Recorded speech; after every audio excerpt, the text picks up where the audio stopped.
Boa noite a todos. Sejam muito bem-vindos a mais uma live.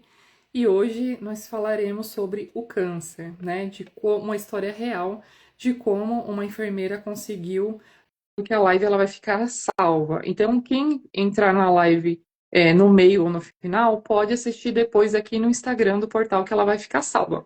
E fiquem à vontade para fazer perguntas, para fazer comentários, e futuramente faremos outra live também falando sobre um assunto que é tão importante.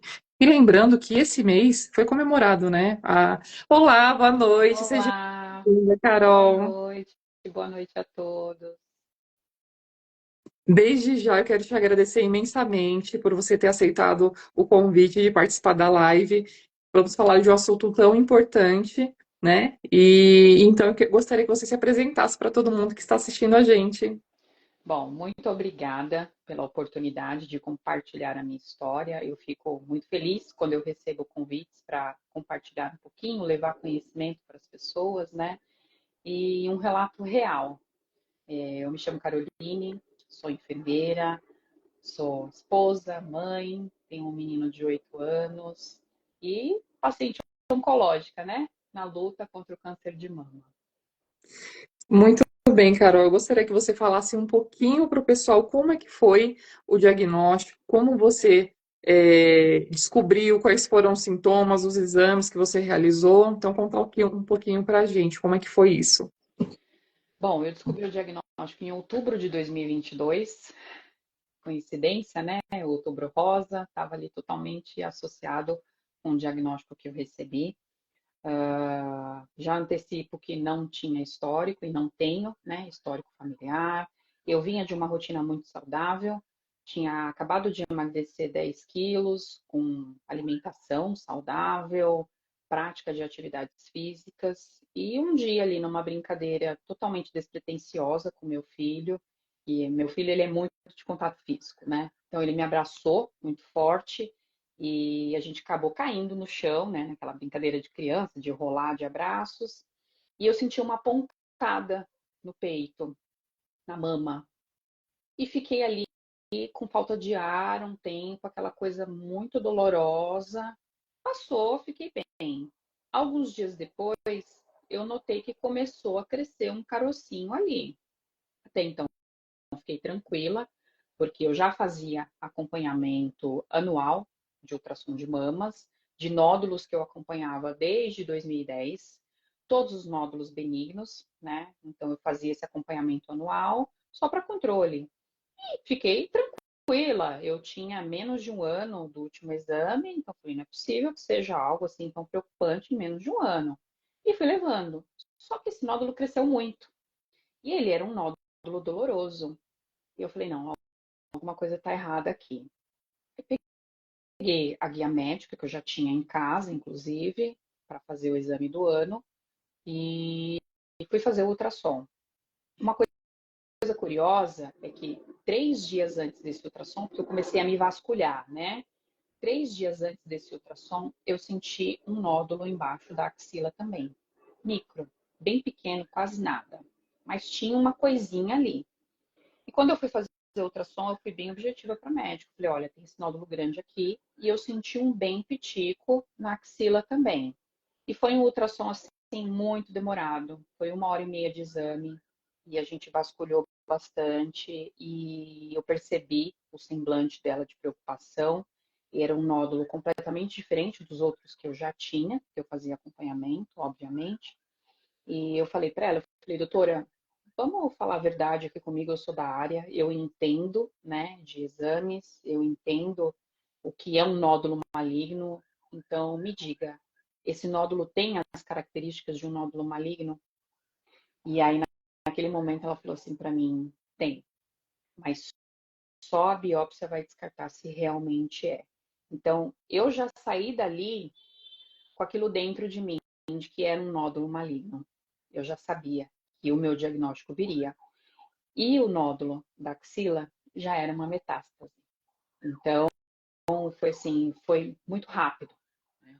Aí, a partir daí, eu comecei a corrida contra o tempo, prontamente, porque eu já saí de lá com o exame laudado, né? De tão ruim que eram as imagens, e elas já me aconselhou, procure um mastologista o mais rápido possível, faça a biópsia para você ter logo o resultado desse exame. E aí comecei uma corrida contra o tempo, né? Paguei consulta particular, porque eu não aguentava ficar esperando o agendamento de uma consulta pelo convênio, aquela coisa estava muito morosa. Eu tive uma consulta cancelada por 2 vezes, eu falei, então não, eu vou para o particular e depois eu vejo tudo isso. Fui, a médica no mesmo dia falou, olha, você tem a opção de já fazer a biópsia aqui comigo ou de ir para um laboratório, mas o laboratório demora sempre mais e eu queria tudo para ontem, sabe? Enquanto eu não tivesse ali o resultado em mãos e já startado o tratamento, eu não tinha sossego. Então, fiz a core biopsy, que é aquela punção com uma agulha mais grossa, porque ela precisa extrair um pedaço da célula, né, do tecido. Então, é uma agulha bem mais grossa. E fiz a punção da axila também, né? Ambos vieram positivos, né? Então, o meu tipo de câncer, ele é um carcinoma ductal invasivo. O que significa isso? Ele vem dos ductos mamários. Ele começou a nascer ali no ducto mamário, tá? E a metástase se deu porque ele veio, o tipo dele, né?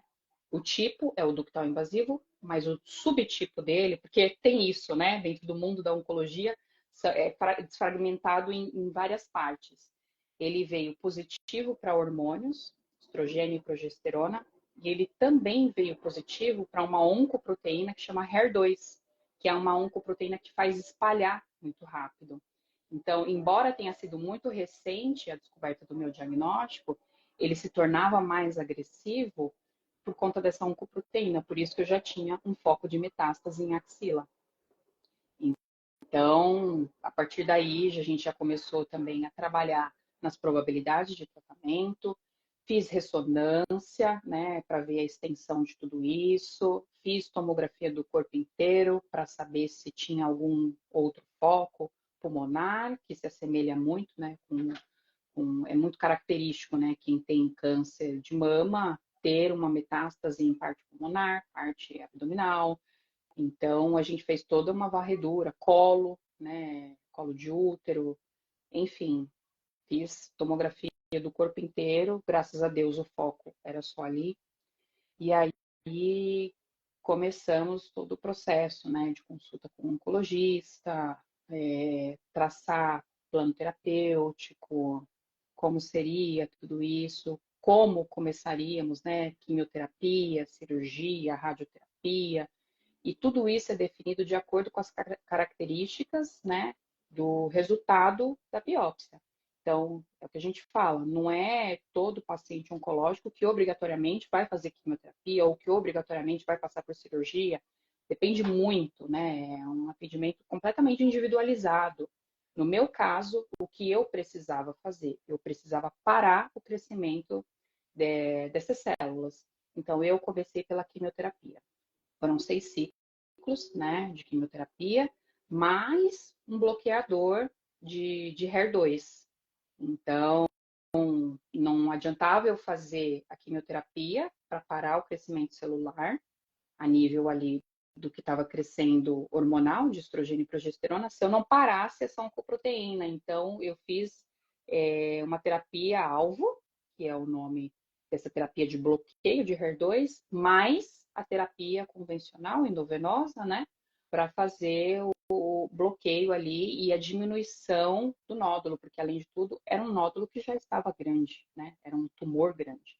E aí fiz esses 6 ciclos de quimioterapia com bloqueador-alvo e depois fomos para a cirurgia, né?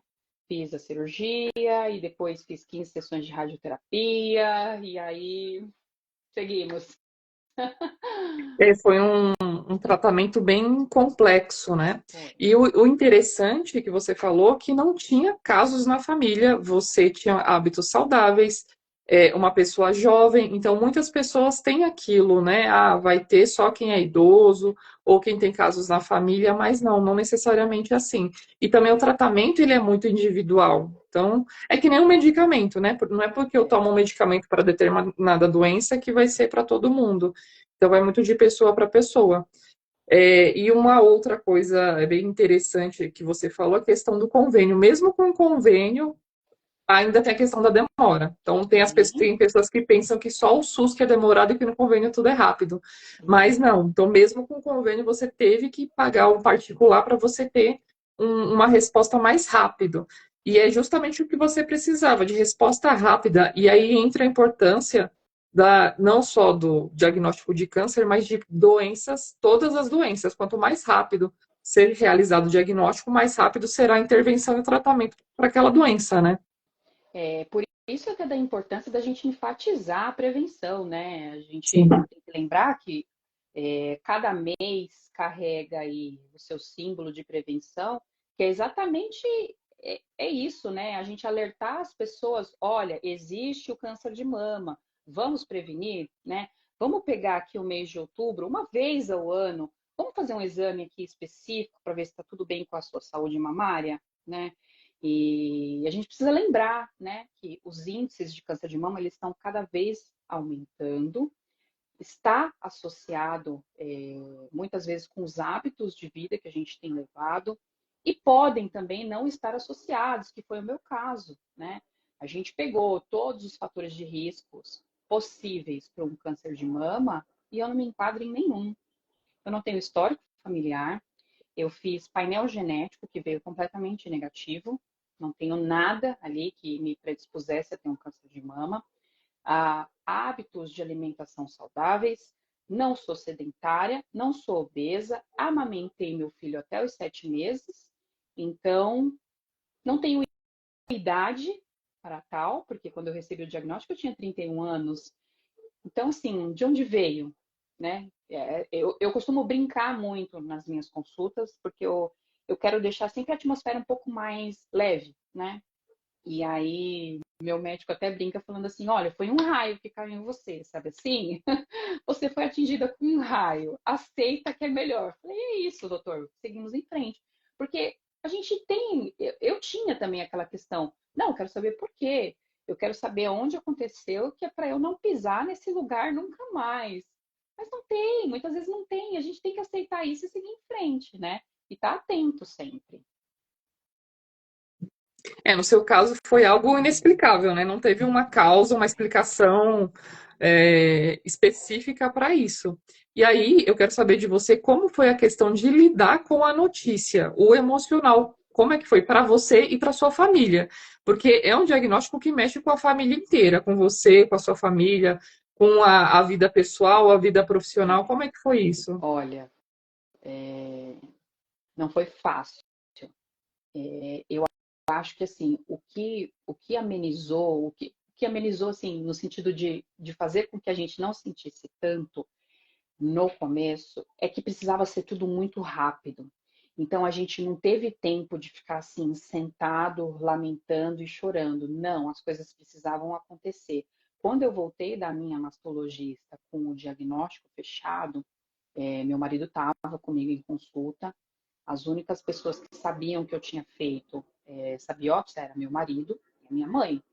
Então, quando eu voltei da consulta com meu marido, a gente se abraçou, a gente chorou muito, né? E eu voltei assim, com um bloco deste tamanho de tudo que eu precisava fazer e precisava fazer para ontem, né? E aí cheguei em casa, eu não tive tempo de chorar, né? Pelo meu mau diagnóstico. Eu só tive tempo de pegar o telefone e começar a fazer ligações. Ó, preciso de exame tal, preciso de exame tal, exame tal, exame tal, exame tal. E aí agilizei isso primeiro. No final do dia, eu falei, não, agora eu preciso na minha mãe. Minha mãe mora no mesmo prédio que eu. E eu falei, agora eu preciso na minha mãe, porque ela sabia que eu tinha ido ao médico e ela estava completamente apreensiva. Eu falei, não, eu preciso olhar cara a cara e dar esse diagnóstico para ela também. E estava ela e o meu irmão do meio, né, que ele morava aqui na época ainda. E aí eu falei, olha, aquele exame que eu fiz, ele veio positivo para câncer. Só que a minha mãe, ela é um ser assim de uma luz, de uma energia que é de outra dimensão, né? A minha mãe, assim, em nenhum momento eu vi minha mãe abalada, chorando, E recentemente eu até conversei com ela sobre isso. Ela falou: não, o meu papel naquele momento era amparar você e te colocar para frente.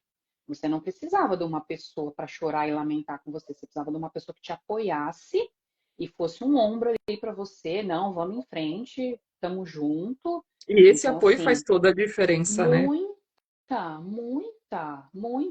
É imprescindível ter essas pessoas, essa rede de apoio, porque pode dar tudo certo, como pode não dar certo. Em muitos momentos você fica debilitado e você precisa de pessoas para te ajudar. Você precisa. Eu tive muita dificuldade em aceitar isso, porque eu sempre fui uma pessoa que eu queria resolver tudo sozinha, né? E aí, de repente, eu precisava de pessoas para dirigir para mim, eu precisava de pessoas para cozinhar para mim, eu precisava de pessoas para cuidar do meu filho. E aí era sempre assim, era uma pessoa comigo, uma pessoa com meu filho, né? Porque eram duas crianças em casa. Então, ter esse apoio, esse acolhimento da família é imprescindível. A minha família sofreu muito, como ainda sofre, né? Quando me vê sofrendo, mas eles me colocam muito para frente. Quando eu estou me sentindo para baixo, meia hora de conversa com a minha mãe é o suficiente para me colocar em outra dimensão, porque ela tem o poder assim de me colocar tão para cima que o problema aqui é grande fica mínimo, sabe? Então, foi difícil contar para minha avó, né? Eu falo da minha avó com muito carinho, com muito amor, porque eu morei com a minha avó os primeiros 18 anos da minha vida. Então, a minha avó sofreu muito quando eu dei o diagnóstico. E também por ser uma pessoa mais de idade, uma pessoa mais antiga, uma pessoa que não gosta de chamar o câncer pelo nome, chama de aquela doença, E né? tem aquele Ela estigma, diz, né, da doença ruim, que exato, muitas pessoas que recebem o exato, diagnóstico já acham que é uma sentença. Então, é, tem muito essa questão das pessoas ter, principalmente os antigos também, quem não é, vê que a ciência, a medicina evoluiu, né? Então, é é, bem complicado lidar com tudo isso também, né? E o seu é, filho, como é que foi a reação do seu filho? Porque seu filho é uma criança, né? é, E como que é para uma criança entender que a mãe dele está ó, doente e precisa de cuidados? é. O que acontece? Com ele, eu sempre fui muito transparente, porque, primeiro de tudo, foi ele que me alertou, foi ele que salvou a minha vida, né? Talvez se a gente não tivesse brincado disso, eu teria demorado muito mais para descobrir esse diagnóstico e talvez pudesse ser pior do que o que já era. Então, eu sempre falo para ele, filho, você salvou a vida da mamãe, você é o meu Que lindo.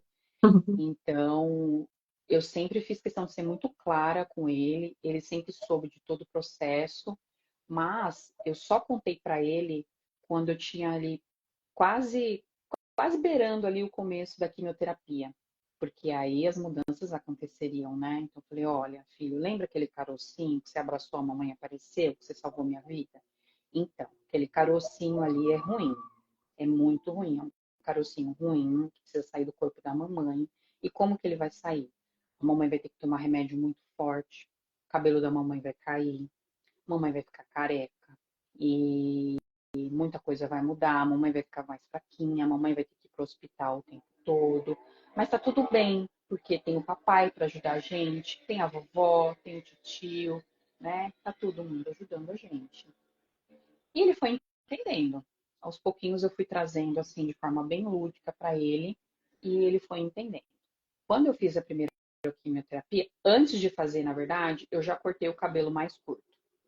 Depois que eu fiz a primeira quimioterapia, o cabelo começou a cair, mesmo eu A fazendo a touca primeira, de logo de cara. na primeira, mesmo eu fazendo a touca de crioterapia, né? Porque isso foi uma coisa que me doeu muito, saber que ia perder o cabelo, né? Mexeu muito comigo isso no começo. E mulher tem Então, muito essa questão do cabelo, né? muito, Ainda uma mais você que expressão tem o cabelo pessoal. lindo, cabelão, né? Você Isso é lembra o. na época da Sim. faculdade, né? Que eu tinha o cabelo compridão. Então, assim, eu nunca pensei em cortar o cabelo curto.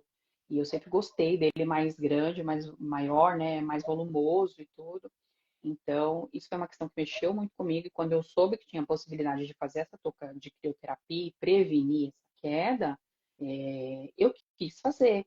Só que para mim não teve o sucesso que eu gostaria que tivesse tido. Para outras pessoas tem, mas para mim não teve, e muito em consideração aos hábitos que eu levava, de fazer academia todos os dias. Então, você tem que ter certos cuidados de lavar o cabelo só a cada 5 dias, de não esfregar o couro cabeludo. Então, assim, uma pessoa que fazia atividade física todos os dias, que suava muito, como que você vai lavar o cabelo só de 5 em 5 dias? Você quer lavar o cabelo todos os dias? Uhum. Então, para mim, quando eu fiquei de fato careca, foi libertador, né? Eu tinha esse estigma de não, eu quero preservar, mas aquilo ali estava mais me atrapalhando e me deixando mal, porque eu acordava, não era um fio ou outro no travesseiro, eram bolos de cabelo no travesseiro. Eu lavava o cabelo, era bolos, tufos assim, que saía. Coisa de novela mesmo, né? Então, eu tenho até fotos minhas assim, de quando ele começou a ter um caimento mais acentuado, de bolo de cabelo, assim, na minha mão. E cada bolo que eu tirava pós-banho, eu mandava para minha mãe. Mãe, olha, chorava, chorava, chorava. Aí teve um dia que eu tava nessa fase assim, ruim, e aí meu filho entrou no banheiro. Ele, mamãe, por que você está chorando desse jeito? Eu, porque o cabelo da mamãe tá caindo. E aí eu chorava, chorava, chorava, e ele saiu. Aí daqui a pouco ele voltou de novo. Mamãe, não se preocupa que seu cabelo tá caindo. Você continua linda. E o importante é você ficar curada. Que E é lindo. você escutar isso de uma criança de 6 anos. É. É muito. Então, é assim, eu sempre fui muito honesta com ele, continuo sendo. Isso é E importante falar abertamente com a criança, lógico, de uma forma mais leve, mais lúdica, mas é importante não enganar a criança, não fingir, né? Tem que realmente falar. E hoje em dia as crianças estão muito avançadas também, muito. né? Por exemplo, ele Eles falar dão isso é lição na uma gente. lição. Exatamente. E Eles eu dão. concordo com ele, você é linda de qualquer jeito, com cabelo, sem cabelo. E assim, tem essa questão da vaidade feminina. É diferente no homem, por exemplo. Lógico que o homem também tem a vaidade, mas a mulher é diferente, né? Então é Recentemente eu algo fiz que até mexe um muito. post, é assim, né? Falando um pouco dos comentários que a gente ouve. Eu entendo que as pessoas querem muito ajudar, querem muito ter uma palavra amiga, né? Quando vai acolher uma pessoa com um diagnóstico, mas existem aquelas coisas que a gente não recebe bem. E o que a gente não recebe bem é justamente quando a pessoa fala assim: ah, tudo bem, cabelo cresce. Cara, a gente sabe que o cabelo vai crescer. A gente tem isso dentro da gente, né? Mas que mulher, por livre e espontânea vontade, vai raspar a cabeça? Ah, vou raspar porque eu sei que ele vai crescer. Não, isso aqui é um cartão Sim. postal da mulher, né? A mulher que tem aquela intrínseco nela, a vaidade, ela preza pelo cabelo. Ela quer um cabelo bem hidratado, ela quer um cabelo, sabe, bonito, brilhoso, sedoso, grande, curto, enfim. Então, Sim, com certeza, não é, tem como, mexe muito mesmo. mexe. E aí, aproveitando o gancho que você tinha trazido, referente à atividade física, você sempre praticou atividade física e sempre teve uma alimentação saudável. Qual que é a importância disso no caso de diagnóstico, né? Não só desse, como de qualquer outra doença? A importância de fazer atividade física e de ter uma alimentação saudável, como que isso te ajudou? Olha, para mim foi crucial. Na fase da quimioterapia, eu senti bastante isso, porque as pessoas diziam assim para mim: e aí, como é que tá os efeitos colaterais? E assim, vou ser bem sincera com você. Primeira sessão que eu fiz foi a pior. Eu fiquei acabada. Acabou comigo. Eu fiquei pelo menos uns 20 dias assim, com muita náusea, com diarreia. Mas a partir da segunda sessão, meu corpo já reagiu de uma forma diferente. Por quê? Primeira sessão, eu fiz uma dose cheia, né? Era aquela dose de ataque. Então, a dose era maior do que as demais seriam, né? Que precisava dar esse susto aí no corpo. Então, foi essa dose de ataque, eu tive esses efeitos mais acentuados. A partir da segunda, as coisas foram mais controladas. Então, eu ficava de 5 a 7 dias ali um pouco ruim e depois vida que segue. Agora, o que me fazia ser assim? atividade física. Por quê? Porque eu reagia contra todos aqueles sintomas. Alimentação, por quê? Porque a alimentação fazia parte do controle dos sintomas, né? Dos efeitos colaterais ali da quimioterapia. Náusea. Então, você vai ter uma alimentação mais branda possível. Você não vai comer gorduras, você não vai comer doce, você não vai comer fritura, você não vai comer industrializado. Eu tinha mucosite, né, nas quimioterapias. Então, alimentos ácidos eu não comia, eu evitava ao máximo. Nas sessões de quimioterapia, eu fazia compressa de gelo bucal, então eu levava água bem gelada e ficava ali fazendo bochecho durante a quimioterapia, isso minimizava. E a atividade física, ela me ajudava na dor corporal, assim como ajuda até hoje. Eu canso de falar no meu Instagram todos os dias que eu sinto dor, assim, do fio do cabelo à unha do pé. Isso começou na fase da quimioterapia e isso perdura até hoje, porque eu continuo fazendo o bloqueio hormonal, que me coloca em menopausa química, que tem por consequência possibilidade de ter osteoporose, osteopenia. Então, eu sinto muita dor nos ossos, eu sinto dor articular. Eu faço medicações para prevenir esses quadros, mas o quadro de menopausa química, eu não consigo barrar ele agora, porque ele precisa fazer parte do meu tratamento. Então, meu médico falou para mim, olha, é assim, a gente tem as medicações, mas a gente também tem outro leque fora de medicações, que é alimentação saudável, mais equilibrada, controle do peso, atividade física, que vai te ajudar não só na parte de controle de sintomas físicos, como de controle de sintomas emocionais. A gente precisa falar abertamente sobre isso aqui também. Não é só o físico que muda, que mexe na gente, é o emocional. É você ver a sua imagem física sendo completamente descaracterizada do que o que você tinha antes. É como se você perdesse a sua identidade. A verdade é essa, que você perde tudo. Eu perdi cílios, eu perdi sobrancelha, eu perdi cabelo, a pele ficou numa textura diferente e de repente você se olha e fala assim: oi, quem é essa Carol? Eu não conheço essa que eu estou vendo fisicamente, eu não conheço ela. Então você começa a buscar respostas internas no seu emocional de quem é essa pessoa. E aí, assim, no meu caso, o bacana foi que eu redescobri e descobri muitas coisas de mim que eu não sabia. É isso que você falou é muito importante referente à atividade física, que ajuda tanto a parte de controle de dores quanto a parte emocional e psicológica, né? A atividade física, ela é imprescindível para muitas outras doenças, né? Dando um meu exemplo, né? Que eu fui diagnosticada com endometriose intestinal, que eu nem sabia da existência, né? A gente conhece endometriose, é bem comum, mas não intestinal. Sim. E aí, a atividade física, ela me ajudou exatamente na questão da dor. Então, o meu foco era mais o Pilates, né? Uhum. É o que eu sempre falo para as pessoas, fazer uma atividade física que você tenha prazer, não adianta fazer por obrigação, né? Então, tem pessoas que gostam de corrida, tem pessoas que gostam de academia, tem pessoas que não gostam de academia. Eu, particularmente, eu gosto de fazer corrida, gosto de fazer Pilates. Então, é algo que me ajudou muito. Então, ajudou a perda de peso, ajudou a controlar a parte de dor e a parte emocional também. Porque a gente vai. Quando você recebe um diagnóstico de alguma doença, você fica com ansiedade, com medo, tem pessoas que entram em depressão, então tem várias questões emocionais que envolvem. E aí entra a importância também de uma equipe Uhum. multiprofissional. Aí entra a importância da nutricionista, psicólogo, em alguns casos fisioterapeuta, um médico em enfermagem. E a importância do médico ter aquela empatia de como dar esse diagnóstico também. Porque em muitos casos não tem empatia, é Uhum. simplesmente jogado o diagnóstico, não tem todo aquele preparo.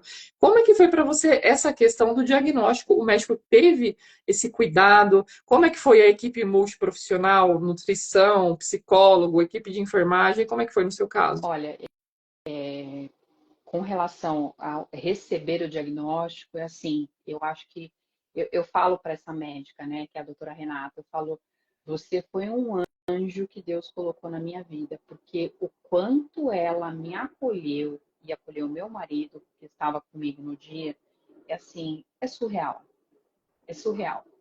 sabe? E ela nunca falou assim, olha, você tem o diagnóstico. Não, nós temos esse diagnóstico. Ela se colocava ali no meio. Vamos juntas. Estou com você. Estamos juntas. Então a fala dela sempre foi uma fala muito acolhedora. Eu De não apoio, né? tive muito. E assim, e ela corria junto, porque eu não consegui fazer a biópsia, porque eu precisei biopsiar a outra mama também, por conta de alguns outros nódulos que estavam crescendo, e eu não estava conseguindo fazer aquilo pelo convênio. Ela, não, eu vou ajeitar isso para você. E aí conversou lá, né, entre os amigos dela e rápido conseguiu um encaixe para mim. Então eu consegui fazer essa biópsia. E aí eu precisava fazer o chip, né? Você precisa chipar o tumor. Eu precisava colocar um chip dentro do tumor para quando ele diminuísse, a gente não perdesse a localidade de onde ele morreu e de onde precisaria ser feita a cirurgia. Então, ela agilizou isso também com um colega dela. Ó, já marquei, já agendei, tá tudo certo, você vai fazer. Ó, você precisa pôr um DIU. Por quê? Porque a partir de agora você não pode engravidar de jeito nenhum. E você também não pode tomar nada hormonal. Então, a gente precisa ter a segurança de que você não vai engravidar. Então, vamos pôr o DIU? Vamos. Doutora, eu vou pôr com você? Não, vai pôr comigo? Então, nós vamos agilizar tudo isso aqui. Agilizou toda a papelada da parte hospitalar, que eu tive que passar em centro cirúrgico. Então, ela sempre teve assim, de mão dada, colada junto comigo. Eu não sabia por onde começar a procurar um oncologista e eu nem precisei disso. Porque quando eu saí de uma consulta com ela, ela falou assim: olha, já tem um oncologista te esperando. Já marquei, já te encaminhei, de extrema confiança, um colega meu, que é o meu médico hoje, o Dr. Hamilton, que também é outro maravilhoso, né? Ele foi extremamente acolhedor. Eu, na primeira consulta, eu não conseguia falar nada. Quem mais falou foi meu marido, que fez perguntas, e eu estava assim, tentando entender muito da fisiologia ali, do negócio, de como seriam os próximos passos.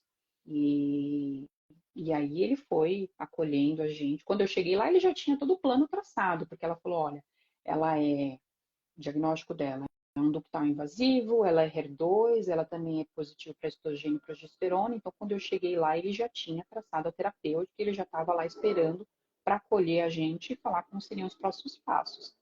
E teve uma fala dele que foi muito importante para mim, foi um divisor de águas, assim, de como eu levaria esse tratamento. Ele explicou da fisiologia ali do diagnóstico, explicou de como seria o tratamento. E aí ele falou o seguinte para mim: ó, é o seguinte, eu sou o seu oncologista e aqui você vai vir receber medicação. Mas se você chegar aqui com o pensamento de que essa medicação não é a sua cura, ela não vai te salvar. Você precisa receber essa medicação entendendo que é a sua cura.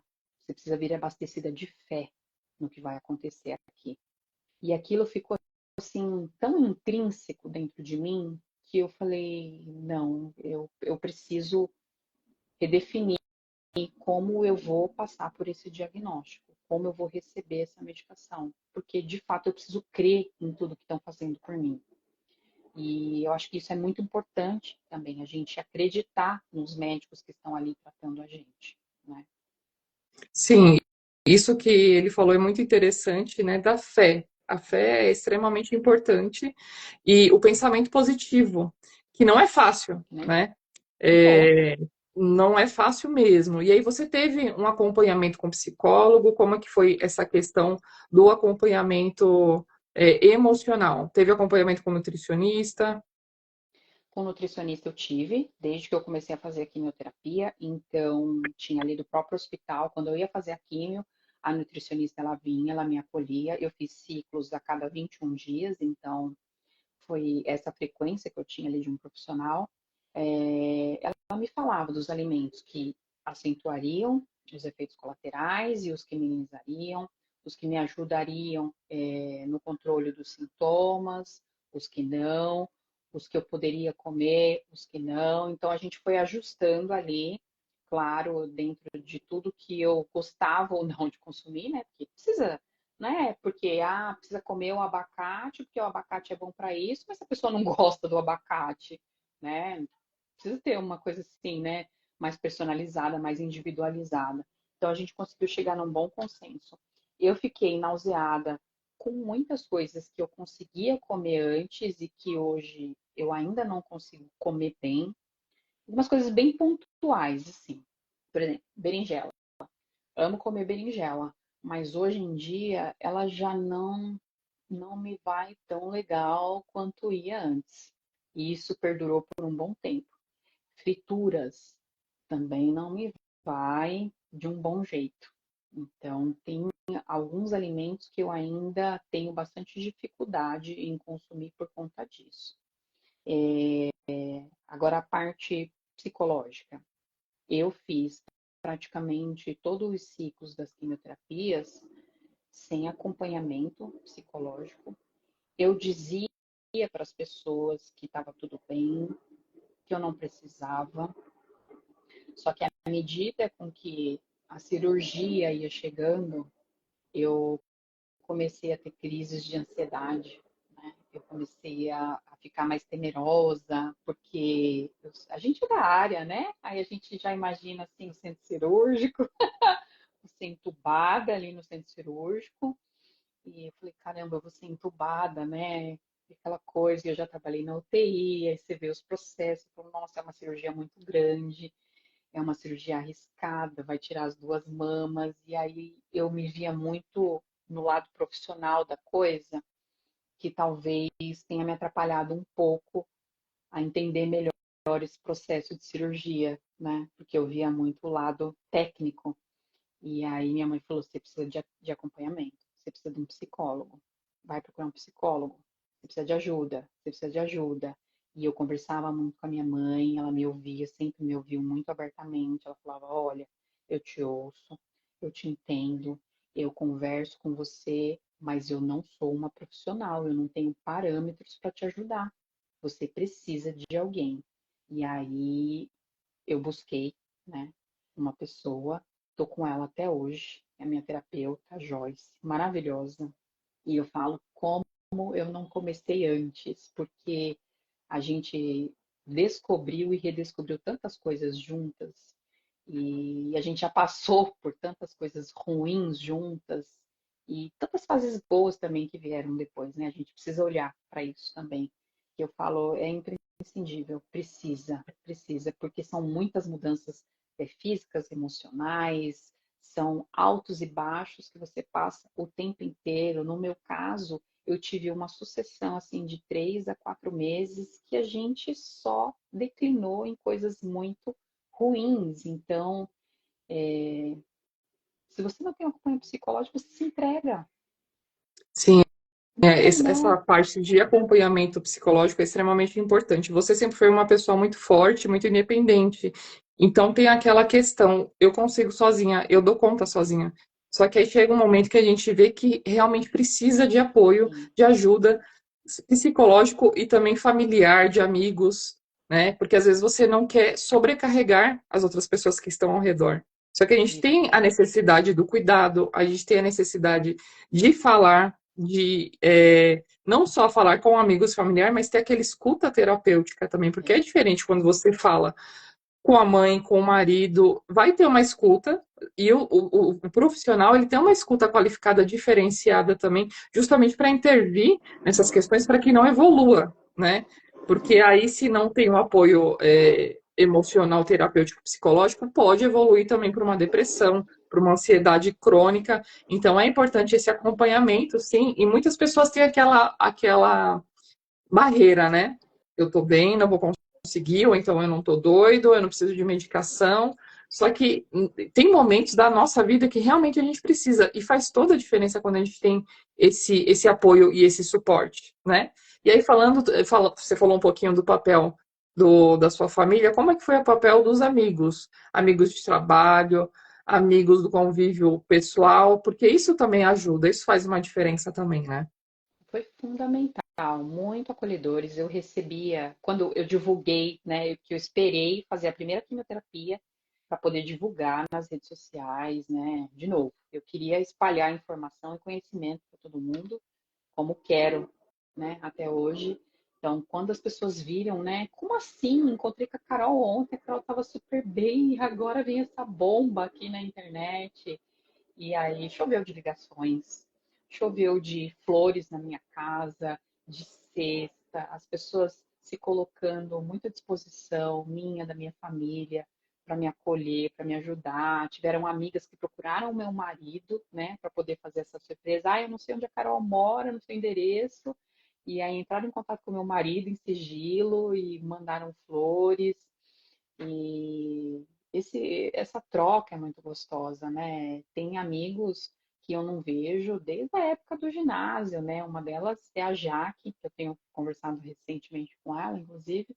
A gente fez ensino médio juntas e ela foi uma das que mandou flores para minha casa e está sempre mandando mensagem.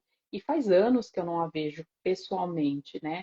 Mas a gente vê que mesmo não tendo esse contato pessoal, a internet facilitou, né, esse encontro. Então, a gente continua com contato e vê que as pessoas se achegaram mais a mim. Isso é maravilhoso. No trabalho, os amigos me acolhiam muito.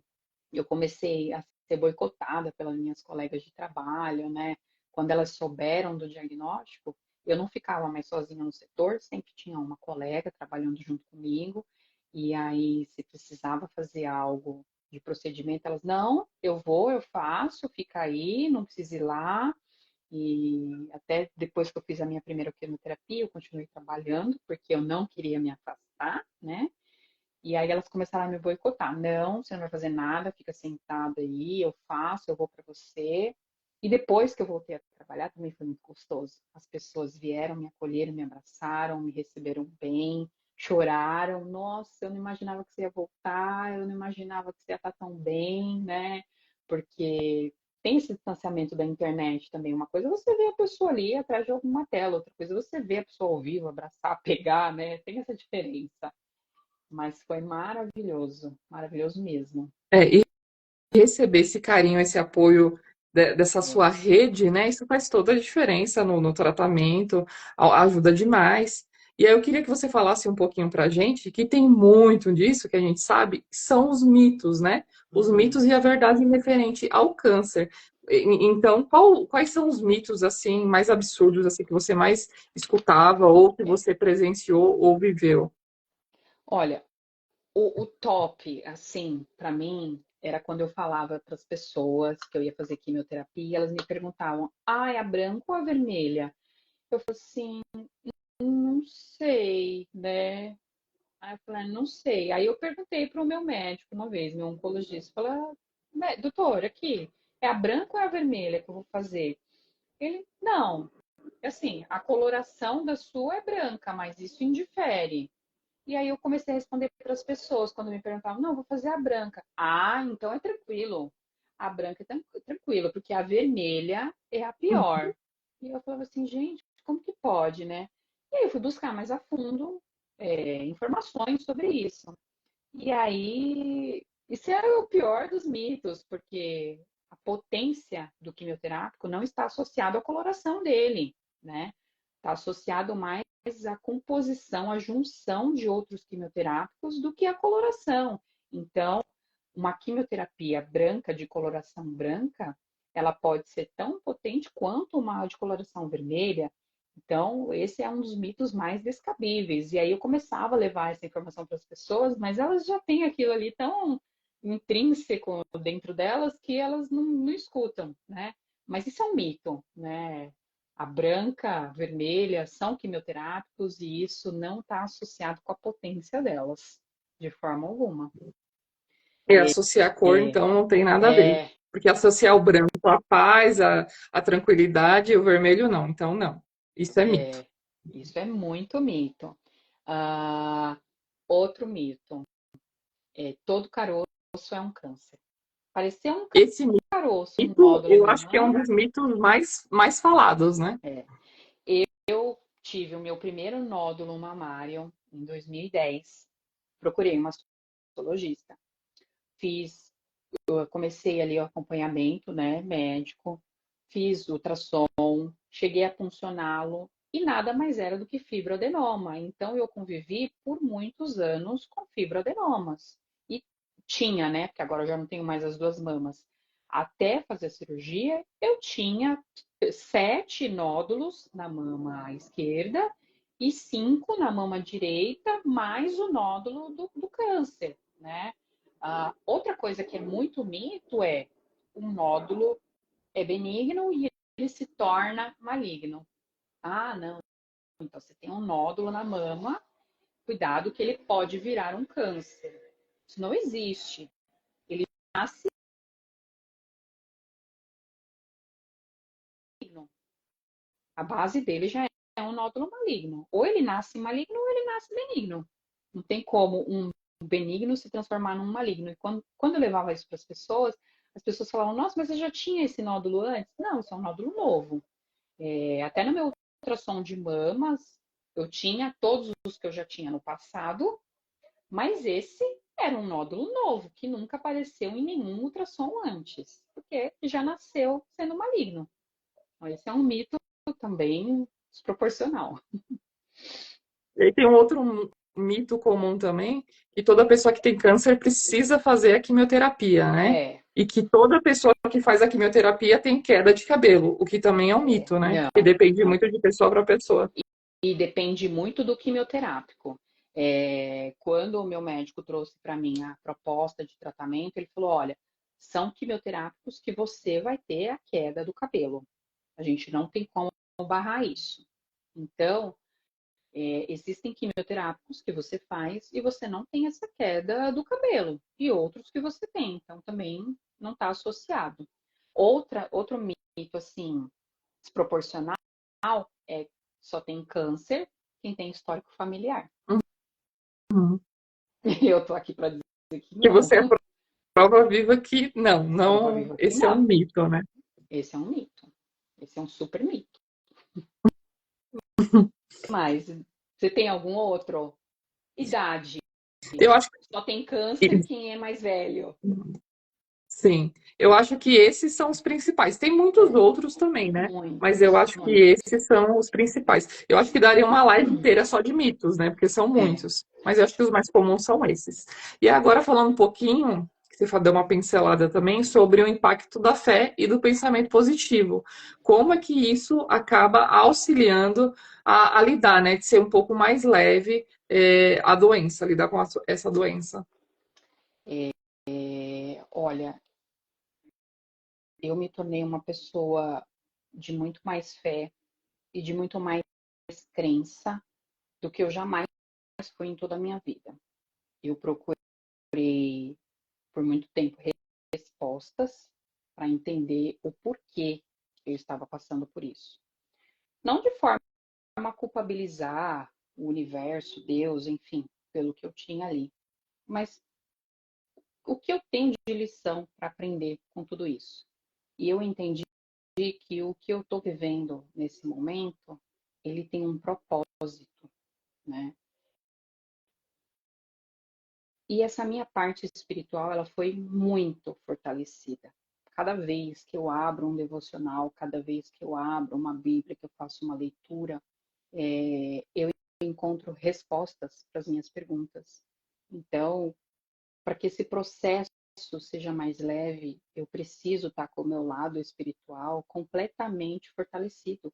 Porque se eu não entender isso, eu começo a culpabilizar Deus, eu começo a culpabilizar o universo, eu começo a me culpabilizar por algo que não é culpa minha, não é culpa de Deus, não é culpa de ninguém, aconteceu e vamos resolver o problema, né? A gente precisa canalizar a energia no foco. A gente não tem muito tempo a perder com isso.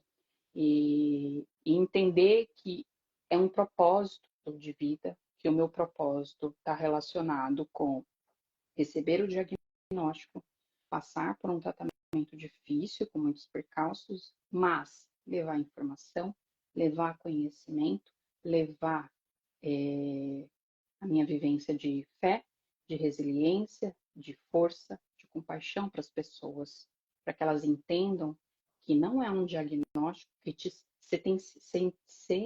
sentencia à morte. É um diagnóstico ruim, é pesado, mas é passível de se viver, viver bem, viver com qualidade e viver sendo feliz, né? Eu falo para as pessoas que viver é diferente de estar vivo. E eu não estou viva, eu estou vivendo. É diferente. Apesar do diagnóstico, eu estou vivendo. E é isso que as pessoas precisam entender. E para que tudo isso corrobore, a gente precisa estar com esse nosso lado espiritual fortalecido. Com Porque faz certeza. a gente Eu acho estar que aqui num comecinho do tratamento e tá tudo bem, como a gente despencar e as coisas começarem a dar muito mal. E quando dá muito mal, se a gente não tá fortalecido, não... exatamente. E eu acho que a questão da fé, além de religião, né? Cada um tem a sua Isso. religião e acreditar em algo, né? E Deus a gente sabe que cura. Eu fui a prova viva disso, eu já fui curada, né? De doenças, então eu acho que Deus é maravilhoso. A gente precisa ter fé, não é fácil. Tem pessoas que, quando recebe o diagnóstico, ela se volta contra Deus, né? Culpa Deus, e isso acaba afetando a parte emocional, a parte física, a doença parece que ela vai evoluindo, e aí entra a questão da fé junto com o pensamento positivo e o que a Jussi comentou aqui, né? A fé, a confiança é o que nos sustenta durante as dificuldades. É E é isso isso. mesmo, não só nas dificuldades de doença, mas dificuldades financeiras, dificuldades da vida, né? De uma maneira geral. Então, acho que a fé ela é primordial e essencial nesse processo, né? Nesse processo de cura, nesse processo de melhora. E eu queria que você desse aqui dicas para manter a calma e organizar os próximos passos para quem recebeu o diagnóstico. Porque tem pessoas que recebem o diagnóstico que tem a fase da negação. É como se fosse o luto, que tem o luto, as É. fases, né? Negação, barganha. Você chegou a ter essas fases? Como é que foi para você? Porque é muito difícil você receber um diagnóstico e já ter direto aceitação. Você passa, Não. fatalmente você vai passar pelas fases, né? É. A ficha só começou a cair para mim, assim, de verdade, que eu tinha o diagnóstico quando eu comecei o tratamento.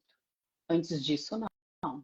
Então, quando eu comecei o tratamento, comecei a ter os primeiros sintomas, que eu comecei, é, sabe, a ter o cabelo caindo, náusea, vômito, e aí caiu a minha ficha de que estava acontecendo e estava acontecendo comigo. Porque até então, assim, eu não tinha sintoma nenhum, então para mim era muito difícil entender que eu tinha esse diagnóstico. Eu não sentia nada, não tinha nada. Para mim, eu tava no auge da minha corrida, eu estava no auge de um corpo bom, como assim, né?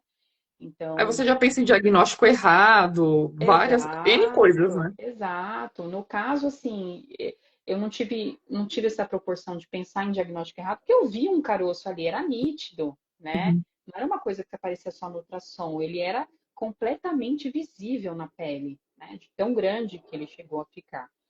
Mas, assim, eu não tive essa fase de negação, eu tive uma fase muito profunda de tristeza, que eu chorava todos os dias, né? As pessoas não sabem disso, acho que nem meu marido sabe disso, mas eu chorava todos os dias chorava. E aí teve um dia que eu estava escutando música no carro, indo trabalhar, e aí, numa seleção automática, entrou uma música de louvor. E aí, quando entrou essa música de louvor, eu fiquei toda arrepiada na hora. Aí chorei mais ainda. Eu falei, não, peraí, tem alguma mensagem aqui para mim porque eu sempre fui muito sensitiva para as coisas. Então, eu procuro respostas e procuro mensagens em mínimos detalhes. Então, eu falei, não, isso aqui é enviado para Sinais, mim né? Isso é nesse algum momento. sinal. Isso é enviado para mim nesse momento. E a partir daí eu comecei a canalizar um pouco mais meus pensamentos na fé. Mas eu chorava todos os dias e eu rezava todos os dias. Eu pedia pela minha vida, eu pedia para que Deus intercedesse pela minha vida, não por mim, mas pelo meu filho, né? Eu pedia que tivesse misericórdia desse ser pequenininho. E aí eu chorava, Uhum. chorava, chorava, chorava. E aí teve um momento que eu entendi, né, depois desse processo, que estava tudo bem, que ia ficar tudo bem. E uma fase de negação assim muito acentuada que eu tive foi quando eu tive embolia pulmonar. E aí eu tive sepse na mama, né? Que estava ali com alguns pontinhos que não cicatrizavam. Então eu tive que fazer o meu explante total. Ali foi a treva para mim. Foi tão pesado a ponto de eu pedir para meus familiares não ficarem comigo no hospital, porque eu queria ficar sozinha. Então eu afastei as pessoas, eu precisava entrar dentro da Carol, cavar ali a fé que eu tinha e deixá-la resplandecer de que tudo ficaria bem. Mas eu faço muito esse movimento, né? Minha psicóloga fala que isso é uma qualidade que eu tenho, e quando eu me vejo diante de uma dificuldade, eu me interiorizo para descobrir ali o que eu tenho de ferramentas para lidar com essa adversidade, e só depois eu saio. Então eu faço muito esse movimento. Como eu faço? Não sei, mas faço. Mas a gente tem esses, esses casulos, assim, essas dificuldades. Eu tive essa fase de choro, eu tive essa fase de introspecção. Não sei se eu falo como uma fase de negação, mas foi uma fase, assim, de todas que eu passei pelo processo, foi a que me deixou mais triste, mais para baixo.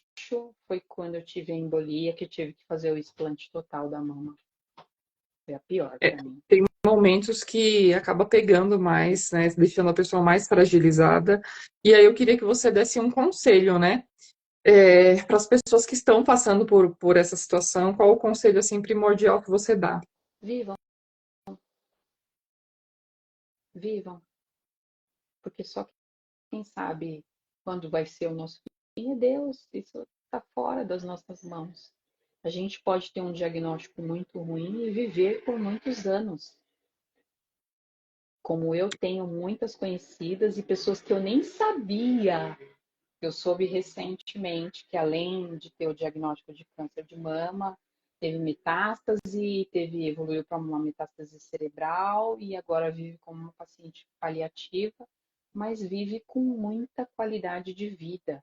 E eu recebi essa informação, assim, de paciente paliativo na área da oncologia que vive com qualidade, do meu próprio oncologista.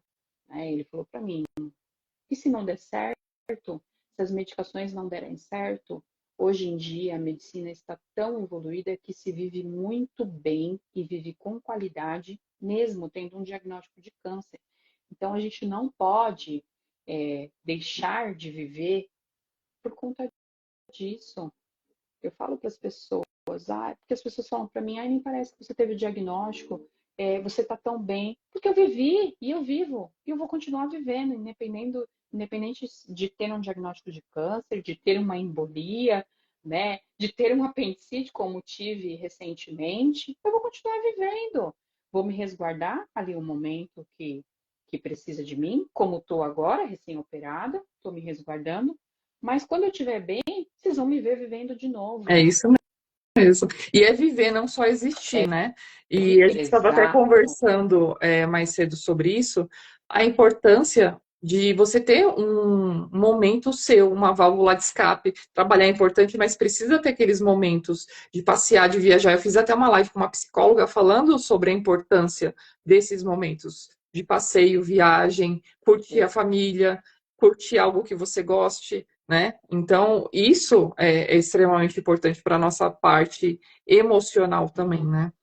Isso. Recentemente eu tive uma conversa com meu marido acerca de vida e tudo, e de como foram os nossos últimos 2 anos, né? Que foram extremamente intensos no sentido de dificuldades, né? Com o diagnóstico, mas de viagens também. Foi o período que a gente mais viajou, que a gente mais viveu. E olha que a gente está junto há 10 anos.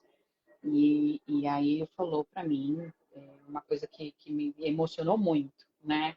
E que eu não fazia ideia de que esse era o pensamento dele.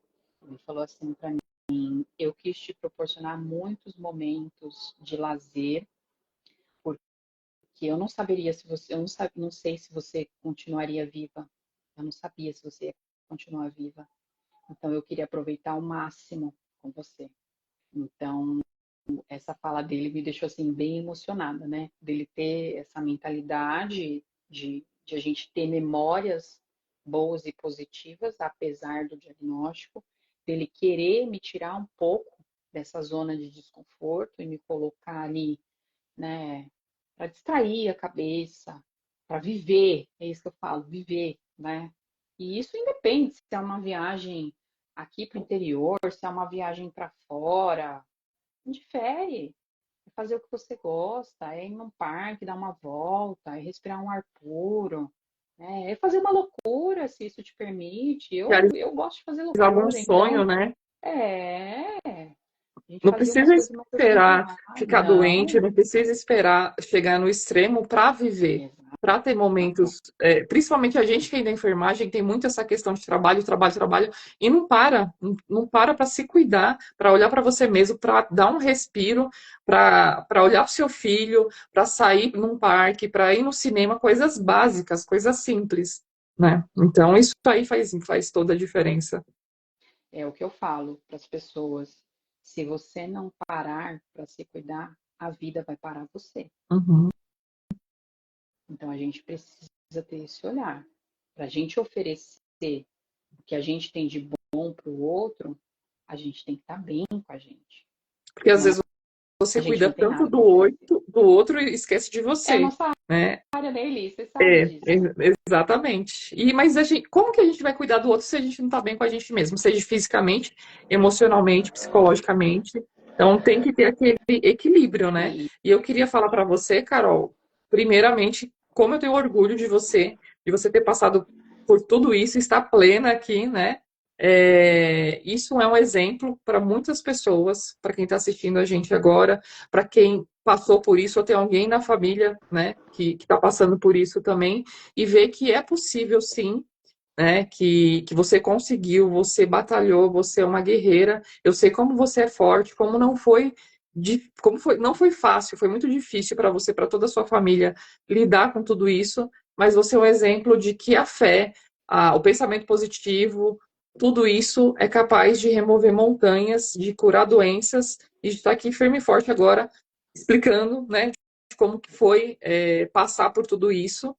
E parabéns, né, de como você venceu tudo isso, como você soube lidar com tudo isso, que não é fácil, não se entregou, como muitas pessoas se entregam, né? E para todo mundo que está assistindo aqui a gente, quem entrou agora no final ou entrou no meio, a live ela vai ficar salva. Se vocês quiserem fazer perguntas depois para Carol ou para mim, a gente fica à disposição também. Né? Tem um comentário aqui que você é uma bênção, beijos do seu coração, a Jane.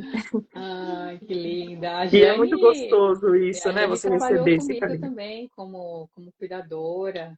Nós cuidamos de uma senhorinha juntas. Ai, é tão gostoso, né? A gente ter esses encontros assim de vida. E eu E uma queria deixar. reflexão, né? Que um É, dia você cuida e no outro dia você é cuidada. Então, e aí uma reflexão de como é importante você ter empatia com o seu paciente. Você está cuidando do seu paciente, mas você não sabe o dia de amanhã. No outro dia você pode estar no lugar do seu paciente, né? é você cuidar como você gostaria de ser cuidado, né? É você ter esse olhar, né? Atencioso, amoroso. E eu queria deixar um recado aqui para as pessoas, para ter essa consciência, mesmo com um diagnóstico ruim, se eu tivesse me vitimizado, se eu tivesse me parado por um diagnóstico há 2 anos atrás, olha o quanto de vida eu teria perdido. Isso é muita coisa. Então, é assim, não achem que isso vai aparecer de uma hora para outra. Ah, minha terapeuta entrou, olha lá. Não achem que isso vai acontecer de uma hora para outra. É preciso um trabalho diário, é preciso querer diariamente ocupar esse lugar, né? Assim como para você ocupar um lugar ruim de pessimismo, de vitimismo, você precisa escolher isso. Então, o poder está ali na sua mão, né? A gente não pode escolher ter ou não ter o diagnóstico, mas como a gente vai passar por ele, a escolha é única e exclusivamente nossa. Então, se você quer passar por isso bem, escolha. Se você vai passar por isso mal, saiba que também é uma escolha sua. É o A que eu gente falo, a tem nossa mente isso em ela tem o mente. poder de destruir a gente e de Aham. fortalecer a gente. Tudo começa a partir da nossa mente. E é o que a sua psicóloga falou, né? A Joyce, que inclusive você estava É, falando dela, que você é admirável, dona de uma potência de vida enorme, muito orgulho de você e da sua trajetória. E é exatamente isso. E a pessoa ela tem que ter a consciência de que ela precisa de ajuda, de que ela precisa mudar e de que ela precisa ter força para sair dali, né, daquela situação. Eu trabalhei um tempo na Itália como enfermeira e voltei para o Brasil. Quando eu voltei para o Brasil, eu entrei numa depressão por conta da mudança. E aí, só que eu tive a consciência de que eu precisava sair daquilo. Fiz terapia, que eu acho que terapia é vida, todo mundo deveria fazer terapia, é maravilhoso. É isso. E saí. Então, assim, sem medicação, sem nada, somente com a terapia e com a mudança de pensamento também. Então, essa questão do pensamento é muito importante para a gente para mudar a chavinha, né? E eu falo muito essa questão do pensamento que ele destrói a gente. Se você se tem a questão do pensamento negativo, tudo mais destrói mesmo, mas você consegue sair dele também. Então, para Consegue. quem tem aquele pensamento que não vai conseguir, que é algo que não tem solução, a gente está ouvindo claramente de você que é algo que tem solução sim, e É, que tem como sair dessa, né? sim. Porque muitas pessoas às vezes falam coisas que magoam você e você acaba levando aquilo para o coração. Só que você tem que levar em conta o outro lado também. Pessoas que levam você para cima, não para baixo. Porque sempre vai ter pessoas negativas, né? Em tudo. Em todas as áreas da vida, né? É. E saber fazer essa separação, sabe? Assim, como diz o ditado, separar o joio do trigo, Uhum. né? É um momento que você precisa canalizar energia em você e no seu bem-estar. Então, tudo que é tóxico, tudo que é ruim, isso não precisa estar perto de você, sabe? Se foi uma lição que eu aprendi, assim, muito acentuada com o diagnóstico, é que eu não preciso ter pessoas assim no meu ciclo de amizade. E eu tenho livre-arbítrio de escolher tê-las perto de mim ou não. Tá na minha mão. Se tá me fazendo mal, por que eu vou manter? E a mesma coisa com os meus pensamentos.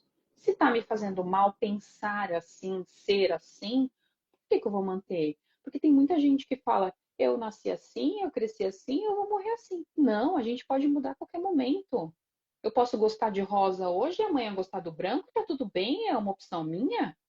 E diga-se de passagem, ninguém tem nada a ver com isso, não é mesmo? Porque a gente se preocupa muito Exatamente. com o julgamento alheio, mas a gente não está se preocupando com o que a gente sente dentro de nós. Quer dizer que eu vou continuar bancando algo que eu não gosto só para agradar o julgamento alheio? Não! A gente tem que ter potência para mudar isso, né? E nosso pensamento é a chave disso. Você precisa querer. Não é fácil. Eu digo todos os dias, gente, não é fácil. Ocupar esse lugar não é fácil. Tem que querer, você tem que ir buscando estratégias diariamente para manter essa harmonia. Qual que é a minha estratégia? É o meu devocional de manhã, é a minha leitura bíblica, é fazer a minha atividade física, é ter o meu momento ali de respiro, né, Criar de uma fazer a minha rotina, né? leitura, é criar uma rotina. Se você não se estruturar, você não consegue. Com E certeza. tudo isso é criado, porque eu não era essa pessoa.